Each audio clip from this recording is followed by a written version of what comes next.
What's up, y'all? Welcome back to the Black Mind Garden, where we are remapping minds so you can create a life you design. I am so excited for my guest today. Brian is someone that I met recently. I guess it's been like a few months, and we met in the work that I do. Many of you all who are listening know that not only do I remap minds, do I teach NLP and hypnosis and rapid transformation, but I'm also in the anti-racism space. And I was introduced to Brian by an organization that I work with called Earn.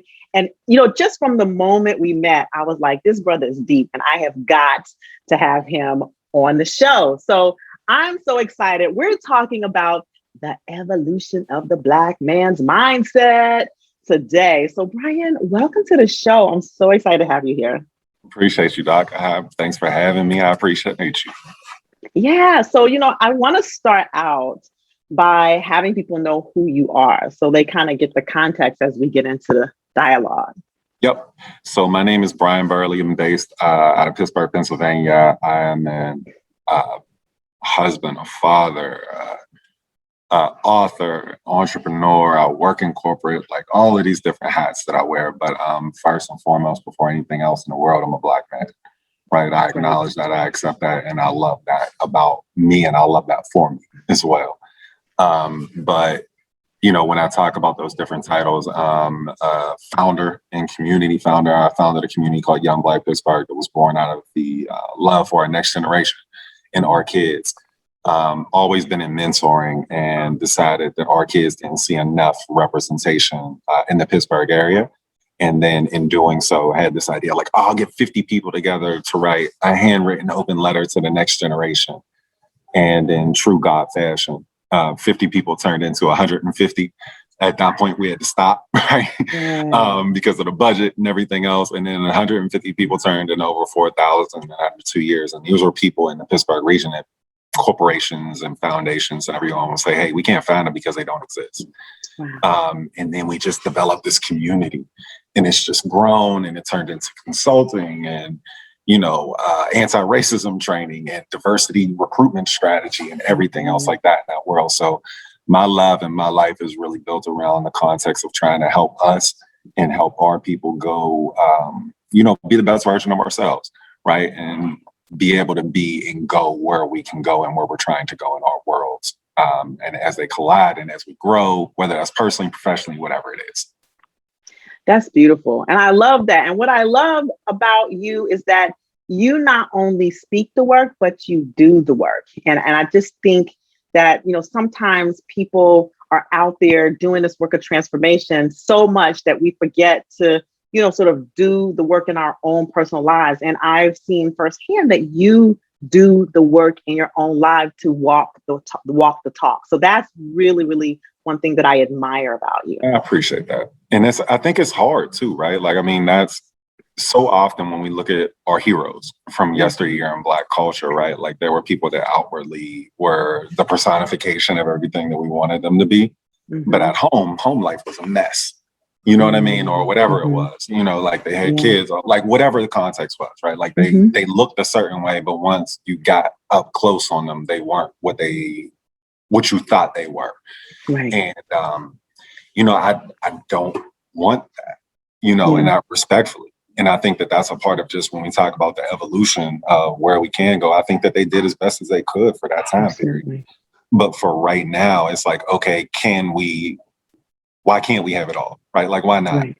Why can't we really put this thing together in a very conscious and intentional way and really go forth and be the best type of examples for our next generation so that they can have it even before we do, right? Before we had to unlearn all the bad stuff that we did and now relearn the right stuff. How can we get them to the point where they don't have to unlearn? They're just learning the healthy stuff right now up front. Yeah, we're talking breaking cycles, We're talking breaking cycles. And, I think that part of that is us being willing to do the deep work. And, we're talking about the evolution of Black male mindset, but I mean, we can talk about in the Black community in general, our sometimes resistance about doing the deep work, about doing even personal development at all. And I wonder, what is the source of that? Like, what is the source of us being so afraid of doing that deep work? And I can ask you from a Black man's perspective what you've seen, if you've talked to, your people, your friends, your community about it. Like, are the conversations that stop our men from going deeper and wanting to elevate in that capacity?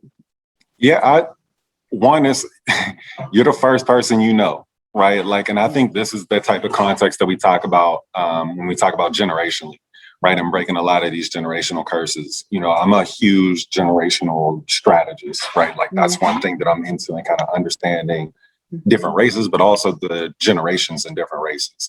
And when you think about the Black men, right? Like, the baby boomers were the ones who got the door creaked open for them. Right. They got to go into corporate. They got to be able to retire from there. And they had this perception of what success was, and they were able to operate in that context. Gen X, in a lot of ways, they were like, hey, look, this is how we did it. We just barely got in the door, but we're going to squeak you in. So do it exactly how we did it.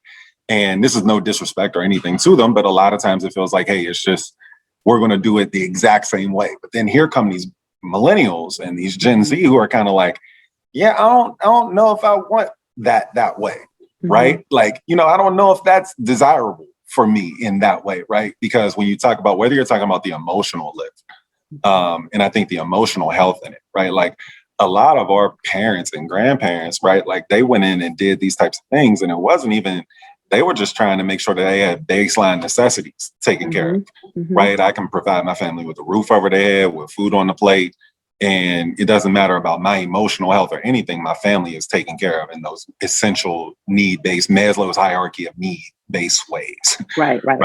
Now we're in a different type of time and space. And so I think for a lot of us, especially when you start to look at millennials, right? Like, we learned the wrong ways growing up. I'll speak for myself. I learned the wrong ways, not wrong ways. I learned probably unhealthy ways. The old ways. The old ways. And I'm going to tell you, Gen X is in that space now, because I'm a Gen X person, right? So you're right. Like, we started out with, do it exactly the way I did it and you'll succeed. Right. Now, here we are. One pathway for success. This is why I do the work I do, by the way. Right. So then here we come in our 40s, like early, I'm seeing it earlier and earlier, but now it's like we get in our 40s, mid 40s, and we're like, wait a second, this isn't another way to do this. And it's not like we didn't see another way to do it. We created another way to do it. We were like, wait a second, that's not exactly fulfilling. All right, I'm about to do the thing that's never been done. So in a lot of ways, Gen X, and then we're raising, late Gen X's are raising early millennials, and then I'm raising like a Gen Z and beyond. Right. And so we are raising the young people, and they're seeing differently. And some of them are seeing the old way and the new way, and they're like, well, definitely not the old way. I was raised in the old way, right? Like, my family was kind of like one of those personifications of kind of Black respectability politics in a lot of ways, right? So there was one way for success. Right. So I went to school, I got the pieces of paper, I got the MBA, I got the good job, I did all of that. Yeah. But also, to your point that you just said, it was kind of like, all right, but is this it? Right? Like, what else is there? There has to be something else here. And it also wasn't enough about the personification of what you thought success should feel like. Yes. It was about what makes me happy and what makes me feel healthy and whole in my own life. And how do I really get to that point? And what do I have to do to get there, / what do I have to undo to get there? And that's been more of the work, whether we're talking marriage, whether we're talking raising kids, whether we're talking, just really putting this whole continuum together in this lifespan of living out the fullest context of what you want to create for a life. It's really just this really raw, okay, I got to unlearn something, right? For this thing to work, in order for this thing to move in a specific type of way, or to get the desired result, whatever, or to just be in the process, I have to unlearn or undo some of the stuff that was put into me innately when I didn't know it was being put into me. Look, and that's what I love about millennials. Okay. So as a Gen Xer, we're just waking up and there's a resistance because there's fear because we didn't know it any other way, right? Mm-hmm. But then you guys kind of get to see the old way. Some of you get to see some of the new way, whether you're looking at your parents or whether you're looking at other Gen Xers or other even millennials that are doing it differently. And you get to say, I gotta unlearn something. Like you have the awareness, right? Mm-hmm. Now, then there's the difference between the awareness and the action. Right. And so that's the question. Like, well, what is the gap? Well, the gap is actually acceptance, but that's a whole nother conversation. We can talk about that one the whole time. That's a whole other conversation.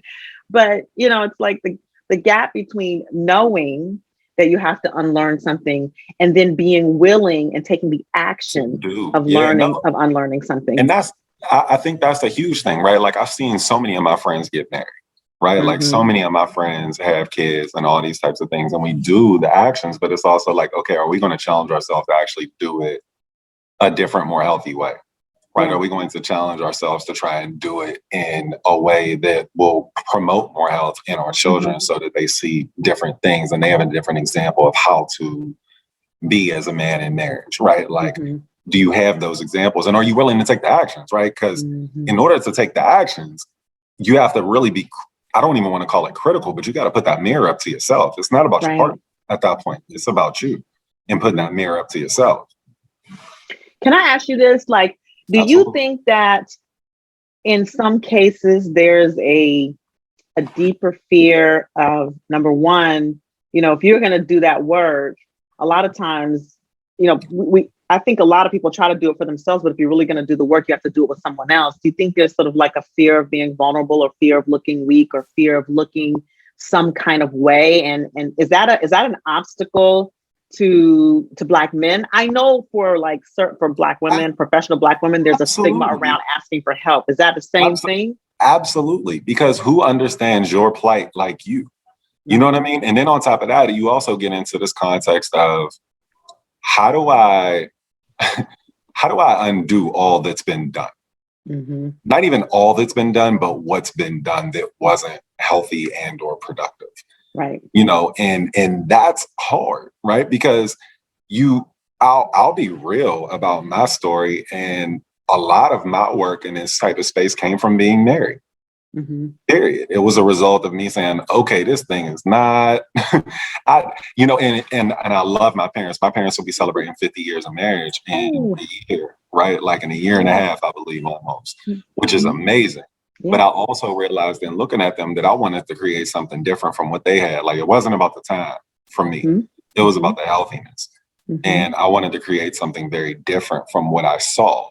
And in order to do that, I had to try and figure out like, okay, what am I bringing from that won't be helpful for me to create something different? And that was a really, really big thing. But I think that Black men specifically from a marriage concept, like I wouldn't have learned this stuff if I didn't get married. Mm-hmm. I wouldn't have cared to. I wouldn't have had to. Mm-hmm. And I wouldn't have. Interesting. I wouldn't have. Right? Because when you don't have to do something, I think a lot of times as Black men, you can either take the stance of, okay, either I'm going to find someone else who will accept me as I am, right? Or I'm going to act like I do it and then don't do it. Right. But I think the finding someone else, right? Like, cause it's like, like you think like when you talk about it, for a lot of us, we got the pieces of paper. Yeah, you know what I mean? Absolutely. Like we look good on paper. So it's for a lot of people, they're like, I'll tolerate whatever they bring, and somebody's willing to a lot of times from a context of men and women. Right. But you just got to figure out what really works. And do you want to have that, like the biggest worst thing, and I'll say worse in the best way possible, right? But the worst thing that ever happened to me was becoming exposed. Because once you know, now you can't unknow. That's right. And now I gotta keep going. Right? That's the part. It's like, oh damn, I gotta keep going. Yeah, like I missed being 21 and being like thinking I was self-aware, right? Like because I'm looking at myself compared to other people and whatever else the context was, but it wasn't really real. Yeah. Something interesting that you said is that the question comes up, how can I undo all that's been done or what's been done? And it sounded like in there is a little bit of resignation even like, well, so much has been done. How am I going to get rid of that? So why start anyway? Why try anyway? It's going to be too hard to do that. And I don't know if I'm up for that. Like I'm Where do you inserting go a to lot have, of words, but it's yeah, like, like where do you go to have mentors about this, right? Who can you talk right, to about this? Because we already talked about the generational thing. right. Like when you go for a generation, and that's where things like new things like therapy, right? Yes. You and hypnotherapy, like that's when you get into these different new boxes because you don't have the same type of story anymore that you can tell, right? Like I love my family. Mm-hmm. If I talk to like, it's not the same conversation. Right. You know what I mean? Like it's not the same conversation, and nor is it supposed to be. Right. And that's the acceptance in it as well, because it's not supposed to be the same conversation. I'm supposed to be able to go further than my father was able to go in his marriage in that type of way. Right. If things are working the way that I believe that they should, then that's how it should play out. Yeah. I think that, one of the things is as peers, we need to be empowering and encouraging and normalizing personal development in general, right? And I love the way you said, if I don't have to, I won't. And that's the context for a lot of people is like, I'm gonna take the easiest way, the easiest route, or the path of least resistance. Yeah. But the most success comes when you take the path of resistance, because that's Right. where the growth is. You know what I'm saying? That's where the growth. And you got to think too, as Black men, right? Like let's play it all the way back, right? Mm-hmm, like we were, what were the ways that we got out of our conditions? Right? Like literally external validation ways. When we talk about sports, when we talk about whether it's hip hop, whether it's educate, whatever it is, but something externally validating that is creating your experience, right? Like that is creating your future, right? So when I was a kid, I played sports my entire life, right? Everything I did, how hard I worked was determined in the outcomes that I achieved. That's not a real human context, right? Because you can't control the outcome in anything, right? Like you can't control the outcome. All you can control is the process.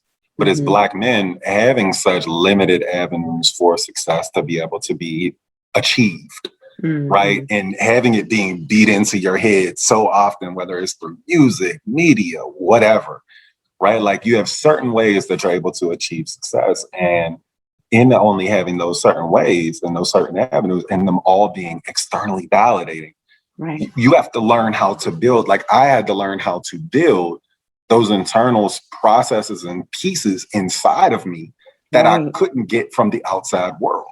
Right. Like that building your own internal motivation, your internal validation. That's so interesting. Because I can do competition. Right. I know how to win against somebody else, but what do you do when it's you versus you? Right? What do you do when it's you versus you? And that goes back to the initial point that you were making, or that we talked about that you just brought back up of like, why would I have to do this? Right? Like you have to build that internal motivation somewhere. And I think for a lot of us, or I'll just speak for myself, for me, it was something I had to really, really, really consciously learn how to do because I have been so externally motivated, right? And then you get into your career and you have sales jobs, which are external, you know what I mean? Like you have all these other things that just perpetuate the same type of cycle playing itself out. Yeah. And you have to be really, really intentional about personal development and personal development, especially because that then allows you the opportunity to be able to move in a different type of way, right? Yeah. Like it's not about what happens outside in the world. It's about what happens inside of you. And if you go with it, then great, right? And it's just a different type of dynamic. I think that's, it's so interesting. Like there's this condition of external validation that perpetuates the habit of allowing oneself to be externally validated and letting that be the motivation for success. And so then there's a muscle that has to be built from the inside out of and then like this speaks to me as a parent too, because I look at, well, what is it, with my son, what is it that will have him be internally motivated to things? And I think what I've discovered, at least about my son at the moment, is it's fun. Right. It's like fun. So like with reading, I get him books that he can laugh at, that, Right, that have right. storylines. So he's motivated to do it. Or, Uh-huh. I do create reward systems. But I also have teach him the emotional intelligence, right? Right. Teaching That's him. my biggest, yeah, Yeah. like my Yeah. son being emotionally healthy has been my biggest thing. Right. Mm-hmm. And it's also about creating those internal shifts too. Yes. Right. Like whenever we have a conversation about how he did at something, first thing I ask him is, how do you feel? Did you do your best? How do you feel like you did? Mm-hmm. Right. Like I want to put that in him from inception. Right. Yeah. Like I've been drilling my son in the car, not drilling in a bad way, but like, hey, Yeah. what's integrity? Yeah. Right. Integrity is doing the right thing even when no one's watching. That's right. Right. Like when you're inside, little not your things, like, outside. you know what I mean? Like, listen, just little things, right? Like, Mm-hmm. what is, like, just little things. But at the same Mm-hmm. time, you want those things to stick because you want them to know it's their own internal capacity and their own internal motivation that will allow them to have a life that they can feel proud of and feel happy Mm-hmm. within the space of. Yeah. You know what I mean? Like, I don't want him to grow up and 100% end up just solely seeking my validation, right? Like, oh, my dad said it was bad, so it was bad. No, Mm-hmm. you know you did your best. You know you gave that thing everything you had to give. Now, if you didn't give it everything you had to give, that's a different conversation. But that's the big thing for me about a lot of this stuff is it's just, all right, let's break this, right? Because this thing, I'm not going to say it didn't work because it works, but can it work better? Right? How do we get the 2.0? How do we get the 3.0? How do we get the 4? I love it. And it's so funny when we talk about our sons. I one of the things that I'm learning how to do is like really be intentional about how I give him feedback. So the feedback sandwich, honey, lemon, honey. Right. And so that, I think some of that also creates internal motivation. So we were driving home from Kung Fu day before yesterday, actually Saturday. And, he was in class and, I said, oh, you know what? You did great in class today. Now here's something that, that Stisham Joey it said that you could be better at, right? And if you work hard at home, then you'll and you'll get your orange belt and right? And so like, for him, he wants the orange belt. So that's the motivation, like leveraging the thing that's going to internally motivate them. Right. So it's not always about competition against someone else or seeking external validation from someone else, but it's about the achievement, the internal achievement, like you said, doing one's best and taking it to that next level internally that drives them. So that's been the biggest thing for me that I'm trying to like that, and just also just the emotional awareness of self. Yeah. Right. Like I always check in, like, all right, tell me how you're feeling. And then I sit there and we make eye contact and I'm going to listen to you tell me how you feel. And then the big thing that I do this with him, and I also try and do it with his mom as well. Like my wife is just like, all right, let's get to a place of win-win. Like you keep telling me how you're feeling. Like, okay, you said this. All right. Is that right? And he's like, yes. Okay, so like we had a situation the other day where I was laughing. I ran downstairs and I knew that the Amazon people were coming, right? Because Amazon, they drop stuff off any day. And we were upstairs playing. I ran downstairs to go to the front door, and he heard the front door open, and he panicked a little bit, like, "Daddy!" And I'm like, "Whoa, like, all right, tell me how you're feeling." He was like, "I thought you were leaving me." Jack, I wouldn't leave you. Right? Like there's nothing in, but then at the same time, we kept talking, we're having this conversation. I'm trying to understand how he's feeling. And the thing that I ended up getting to this aha moment with him was, before I leave, would it help you if before I left, I said, hey, I'm gonna run downstairs and go get a package at the front door? And he was like, yup. So now our kind of prime and practice is, if I'm going to move from where he was or anything else like that, then I'm going to run downstairs and grab a package. He's fine now. There's no more panic, anything, but it's just really trying to get to that space of win-win and allowing for that to happen in a healthy way too. So, it's a really, really salient point here, as we talk about how we're transforming our kids. In order to do that, we first have to do the work. Otherwise, we're not breaking the cycles, we're perpetuating the cycle, right? Yeah, so I didn't know how to do that stuff 3 years ago. Yeah. I mean, look, like neither did I. I mean, I've been doing the work for so long, and there's always a blind spot. Right. There's always a blind spot. So it was my son, when he came, that has been the biggest teacher of all of those blind spots. He pulls them all out. My son is me in all the ways I didn't. Man, like, you know how it is, right? Like there are all the ways of you that you haven't processed yet. Yes, they are. All of them. Yes, they are. They are all the ways of you that you haven't quite processed or wanted to process yet. More so than haven't processed, all the stuff about you that you want to ignore. Right. Your kid ignore. Oh my God. They are like the ultimate mirror and accountability. Right. And so it's interesting. It's like you can choose to keep ignoring it. Yeah, you could. Yeah, you could. But it'll keep manifesting negatively in your kid and you're going to still have to keep dealing with it. So do what you want. Right. So now the question is, because I hear in this conversation as a theme, what's the motivation to do the work? What's the motivation to change? Well, relationship and becoming a parent, right? Now, for some people, that happens earlier. And for some people, that happens way later. Because I didn't become a parent until I was 39. Right. And it's not that I didn't start doing the work until then. I mean, I've been doing personal development for many, many, many years. But for those people where that becomes the motivator, the question I have is what is the question? The question is, how can we take that motivation out of just relationship and being a parent and start to infuse that? Like, what would it take? What else could be at stake that could empower us as a community to start that development earlier? I think it's your emotional health. And I think there's not enough conversation about that as a people, right? Like, I think as a people, we've leaned into dysfunction so much that healthy feels boring and peaceful and annoying and insert word here, right? Like it just doesn't feel right. Like we've gotten so comfortable with dysfunction that anything that is not dysfunction feels wrong. And I believe, I'm learning that the way that you can kind of really operate through those different principles and really have them play out in a lot of ways in your life is by really trying to orchestrate that in a healthy way, right? And all right, what does emotional health mean to you? Right? For me, emotional health means that my anxiety is low, right? Like emotional health means that I'm not putting myself in bad situations. Emotional health means that I'm accepting what I can control. You know what I mean? Like there's all these different ways that lead to just a happier lifestyle. And I think so often as a people, happiness has been so foreign to us.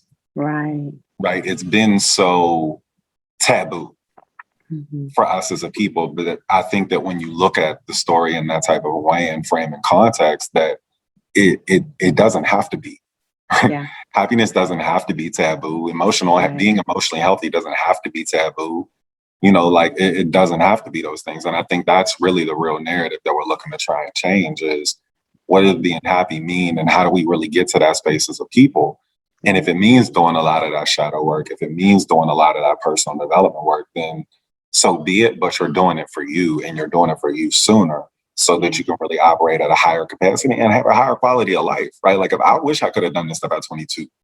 Yeah. Who you telling? You know what I mean? I mean, I wish I could have done it at your age. My quality of life right now would be crazy. Yeah. You know what I mean? Like I would have probably lost my mind in my 20s, but shoot, you got more energy for that. Yeah, it's so interesting. So we have to, and this is a theme, I have to say, it's a theme that keeps coming up in the show is like really destigmatizing mental health. Yeah. Right. Really elevating the conversation of mental wellness from an earlier age. Because I think that, at least in my generation, I can tell you straight up, we ain't talking about feelings. I learned feelings in my 30s.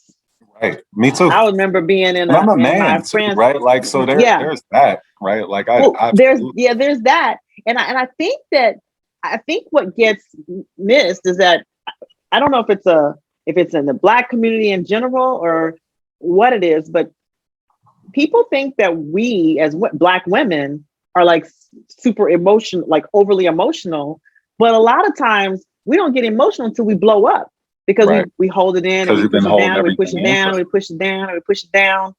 So I think just as much as now men have black men have different conversations than black women. So with black men, it's just the whole patriarchy and what it is to be a man and not show your feelings, and feelings are weak and da da da da. Well, black women, it's like, you got to be strong for the family. You got to be strong. You know, you can't let men see you cry or else they'll think you're weak, especially in the professional world, right? You got to hold it down. You know, they're going through enough.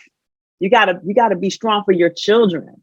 So it's like the whole strong black woman thing. Whereas with black men, it seems to me, I can't speak because I'm not a black man, but it seems to me that it's the similar conversation of you'll look weak, but from a different angle, maybe. Yeah, I think it's to your point about the patriarchy, right? Like it's all of these things. Like you said you didn't learn feelings, and so like I'm learning feelings now.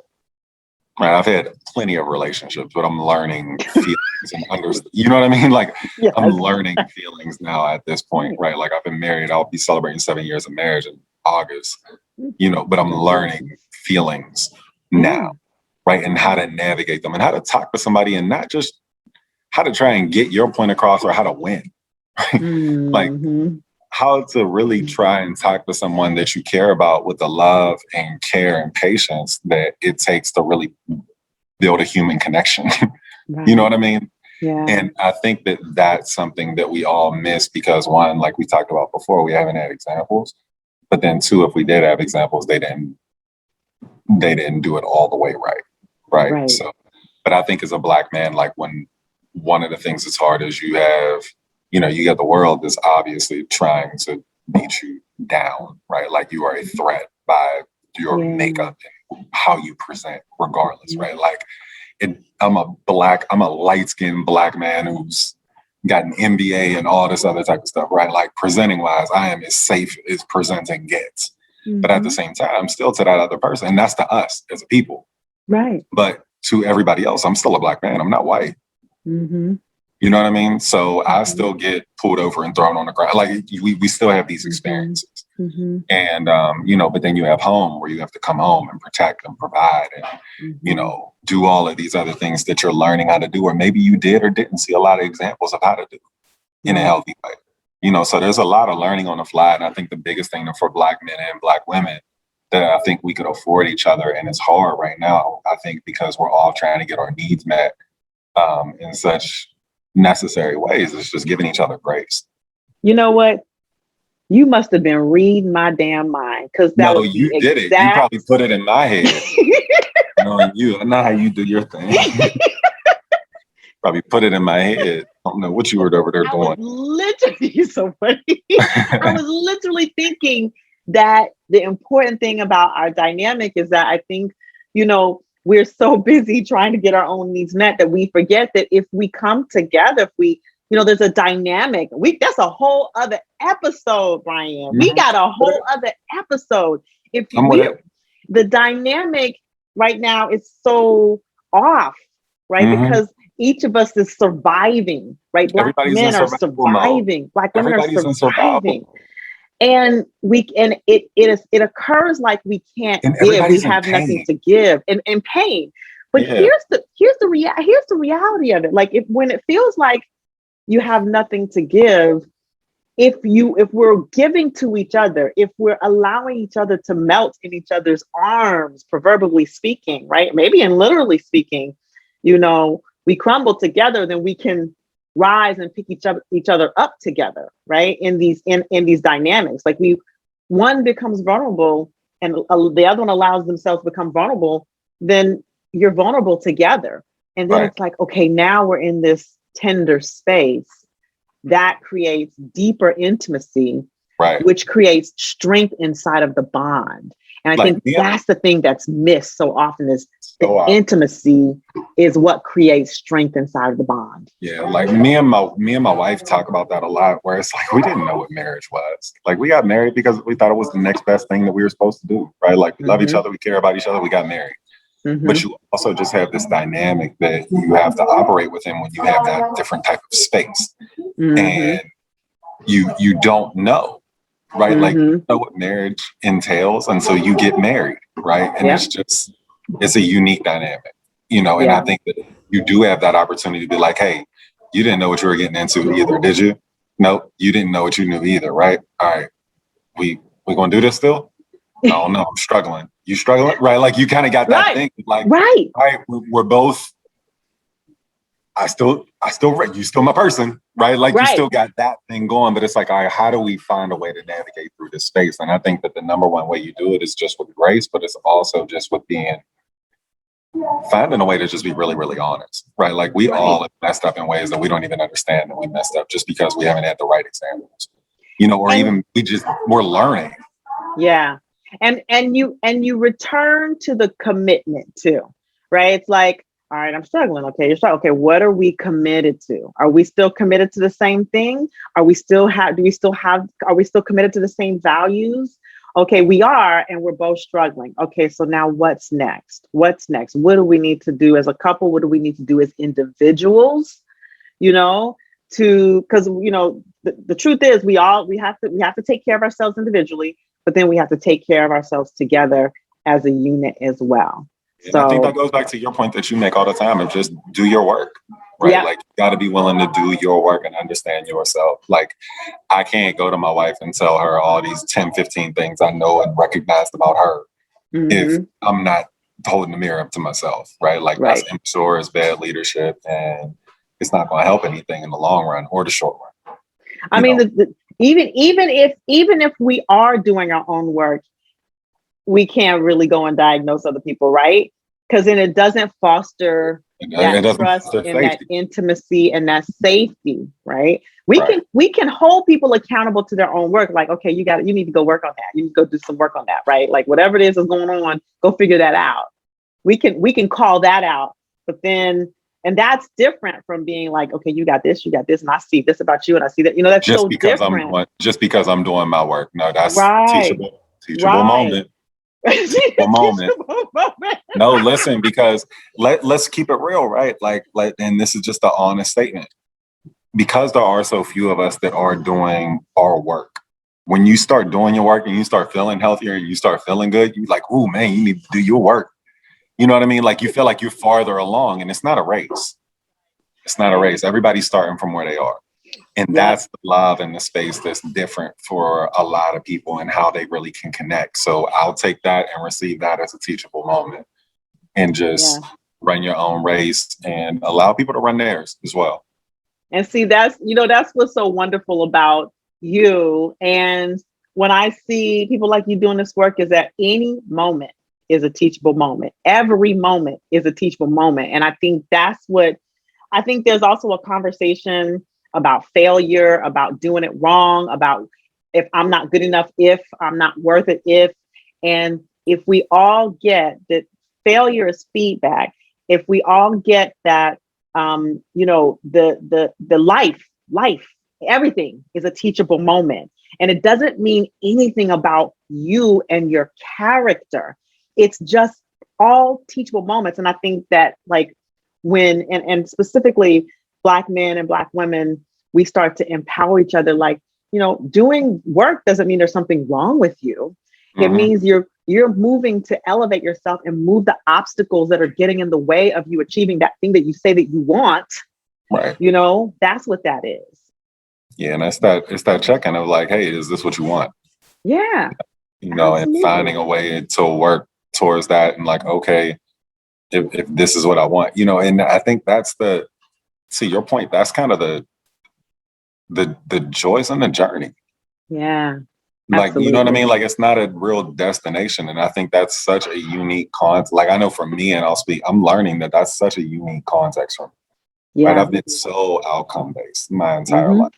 And in being so outcome-based, right? Like, the joy wasn't, like, I hated practice. I did it so I could get good at doing what I wanted to do. Right? Like, my joy in practice was like, Saturday's coming, right? Sunday's coming, Friday's coming.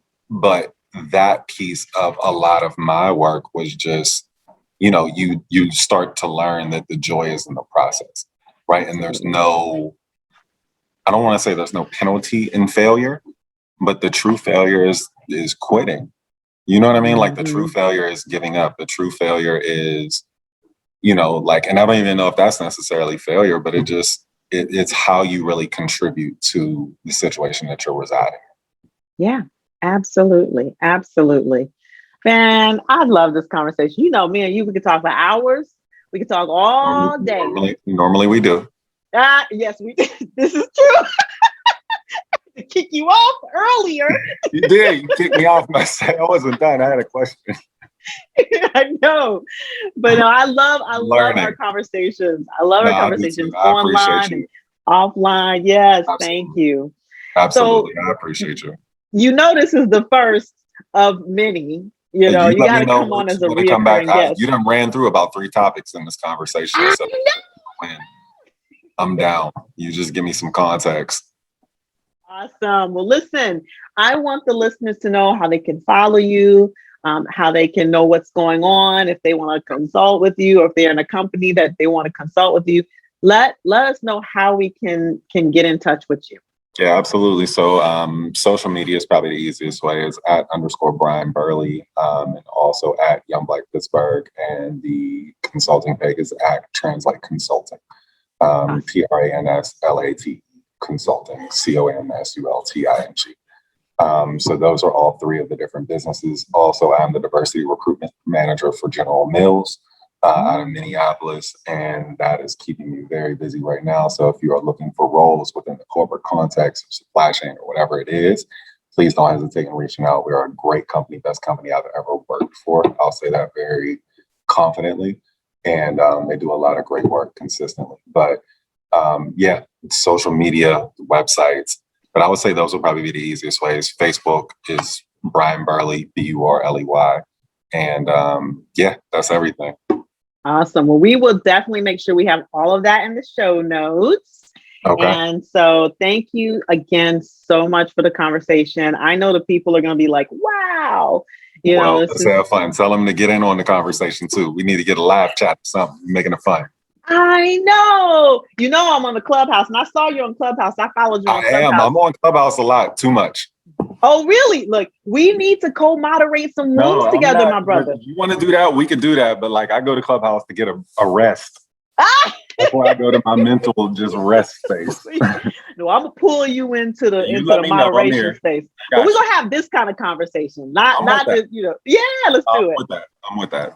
Well, listeners, you heard it. We're gonna keep Brian accountable. If you follow me on Clubhouse, keep it going. That's right. We're gonna keep it going. I'll let you know.